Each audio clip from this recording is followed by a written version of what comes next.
Assalamualaikum warahmatullahi wabarakatuh. Perkenalkan, nama saya Muhammad Angger Gilang Bagaskara dengan NIM 21020260025 kelas HPIA 1 akan menerangkan tentang sejarah lahirnya firqah-firqah dalam ilmu tauhid dan faktor penyebabnya. Sejarah lahirnya firqah-firqah dalam ilmu tauhid berawal dari terbunuhnya Khalifah Utsman bin Affan. Kita kembali ke masa ketika Rasulullah SAW wafat, yakni pada tahun 636 Masehi, di mana umat Islam saat itu dihadapkan dalam sebuah permasalahan siapa yang akan menggantikan Nabi sebagai pemimpin negara. Memang tugas Nabi dan Rasul tidak mungkin bisa digantikan, tapi tugas sebagai pemimpin negara harus tetap dilanjutkan.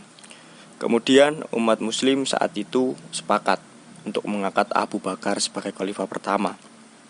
Kemudian dilanjutkan Umar sebagai khalifah kedua dan Utsman sebagai khalifah ketiga. Pada awal masa kepemimpinan Utsman sebagai khalifah, Utsman bin Affan mampu mengendalikan sistem administrasi serta memperluas daerah-daerah kekuasaan Islam. Namun di akhir masa pemerintahan Utsman, di mana pada saat itu usia khalifah yang sudah sangat tua, beliau tidak mampu mereda ambisi keluarga yang pada saat itu memang cukup kaya. Kemudian Khalifah Utsman banyak mengganti gubernur-gubernur lama dengan gubernur-gubernur baru yang diambil dari keluarganya sendiri. Kebijakan inilah yang memunculkan banyak pertentangan dan menimbulkan pemberontakan. Di antaranya pemberontakan yang dilakukan oleh Umar ibnu al-As, yakni gubernur Mesir yang digantikan oleh Abdullah ibnu Sa'ad yang masih keluarga Utsman sendiri.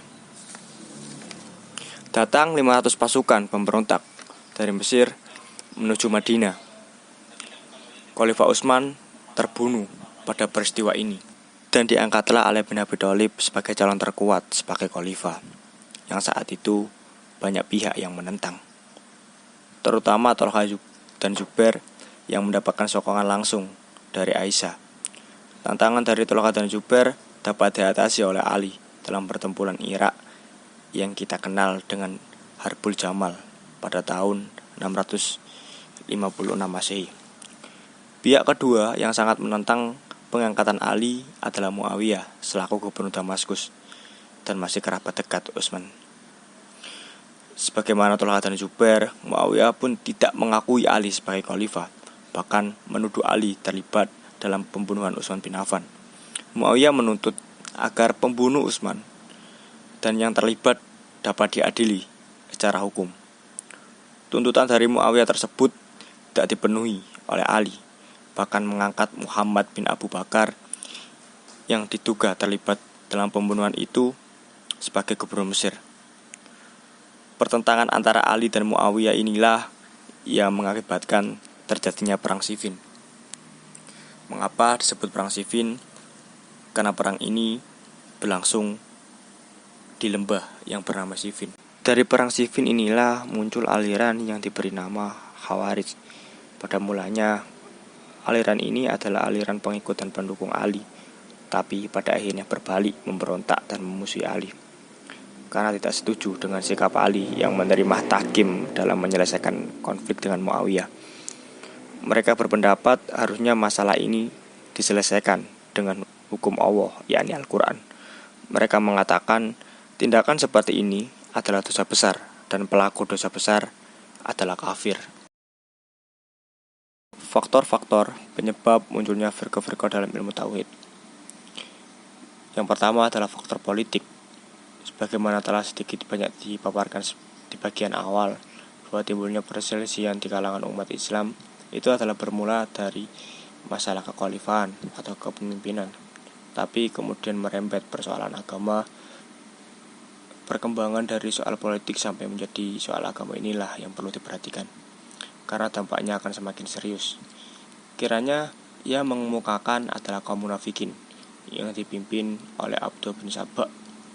Kenyataannya, perbedaan pendapat yang terjadi saat itu tidak hanya sekadar sebuah perselisihan pendapat atau ide, tapi sampai mengarah pada peperangan yang membawa korban beribu-ribu umat Islam.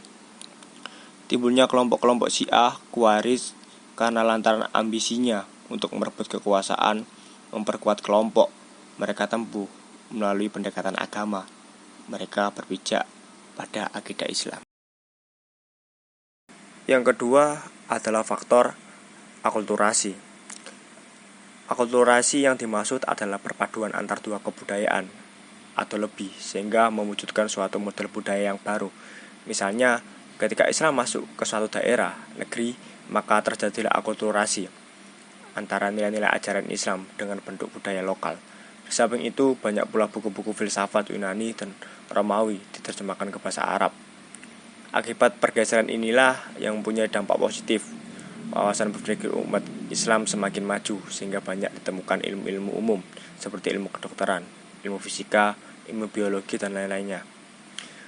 Dalam segi negatifnya, akibat filsafat dalam Islam terjadi pada sebagian umat Muslim yang merumuskan masalah tauhid dengan kacamata filsafat yang sebenarnya tidak boleh dirumuskan dari kacamata filsafat, melainkan dengan berdasarkan rumusan yang berdasarkan wahyu yang bersifat hak dan tidak boleh dengan menggunakan akal pikiran.